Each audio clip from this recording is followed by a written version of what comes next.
Hello, everyone. Today, I'm going to be introducing you to the idea of cultural change and globalization. So, before we get into how globalization actually changes culture, we first need to understand what globalization even is. Globalization is basically the growing connection of people, goods, and ideas around the world. And the big thing to notice here is how much faster and bigger these connections have become. If you look at the world map on the slide, all of those lines represent movement, trade, travel, and communication, constantly flowing between countries. Because things move so quickly now, what happens in one part of the world can influence someplace completely different almost immediately. And it's this speed and scale that set the stage for major cultural changes, which we'll start breaking down in the next slides. Now let's talk about something called time-space compression, which is one of the main reasons globalization feels so fast today. Basically, time-space compression means that places that used to feel far apart now feel closer because of technology, travel, and communication. A good example of this is the sushi supply chain. Fish caught in Japan can be processed, shipped, and sold in the US incredibly quickly because of refrigeration, airplanes, and tracking systems that move everything so much faster.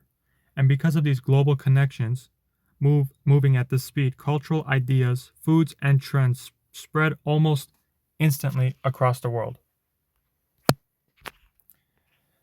Now we're moving into something called globalization, which is which is taking a global idea or product and shaping it to fit a local culture. If you look at the examples on the slide, you could see how this works in real life. For instance, Starbucks in China sells special mooncakes for the Mid-Autumn Festival. It's the same global brand, but the product is customized to match a local tradition. Another great example is Kit Kat in Japan. They offer flavors like matcha green tea, which you're not going to find in most of any other country. And Netflix India does the same thing by creating original shows in Hindi to connect with local audiences. All of these show that globalization isn't just one way. People mix global ideas with their own culture to create something new.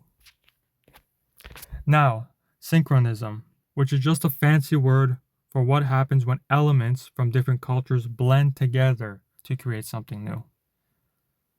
If you look at the examples on the slide, you can see how common this actually is. Reggaeton, for instance, combines Caribbean rhythms with hip hop and Latin pop, and it's become a global music genre because of that mix. Streetwear is another great example.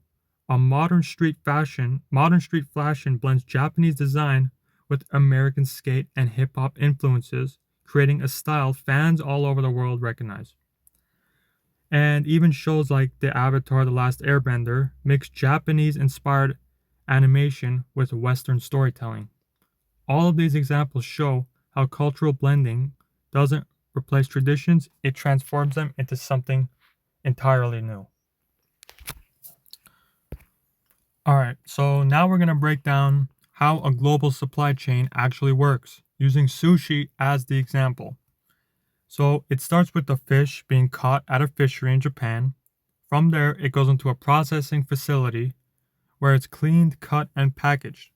After that, it enters what's called a cold chain refrigerated shipping that keeps the fish safe and fresh while it travels long distances. That's where the trucks, cargo containers, and airplanes come in. All of these steps work together to move the fish around the world without it spoiling. And once it reaches the US, it gets distributed to grocery stores where it finally ends up in the sushi case you see every day. This whole process is a perfect example of time-space compression in action.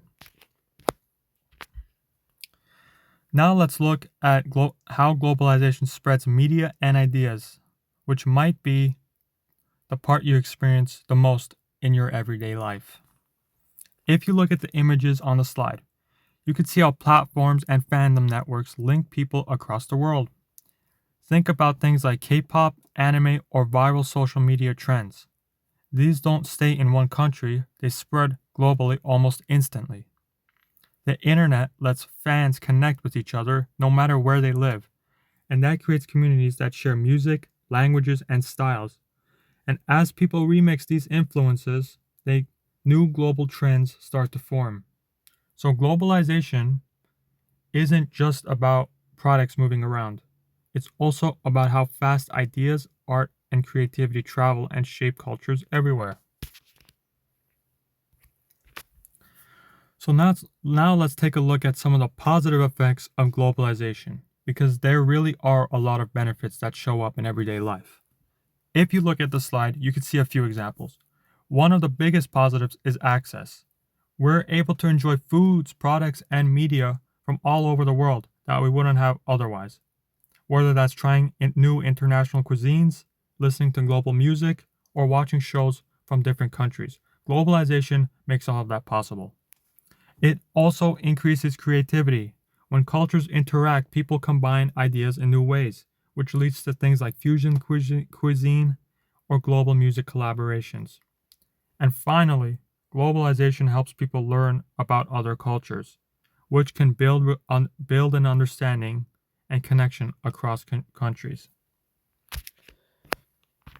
So, now that we talk about the positives, it's important to look at the negative effects of globalization as well.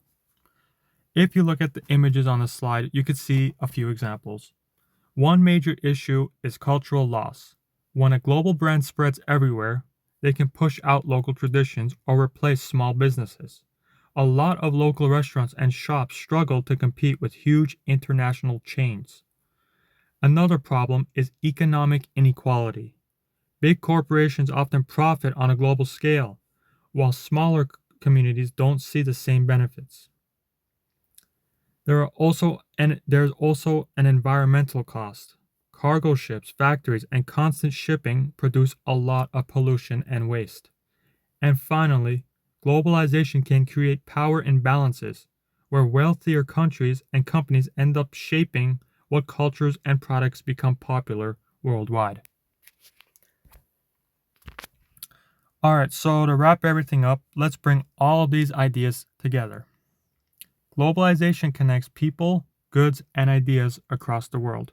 And because those connections move so fast, they end up reshaping culture in a lot of different ways. Throughout this video, we looked at three big concepts that explain how this happens: time-space compression, globalization, and synchronism. Time-space compression shows how distant places feel closer. Globalization explains how global products get adapted to fit local traditions, and synchronism shows how cultures blend to create something entirely new. Once you understand these processes, you can start spotting them everywhere, in foods, media, fashion, and even in your everyday routines. So hopefully this helps you see not just what globalization is, but how it actively changes the world around you. And that's about it. Thank you.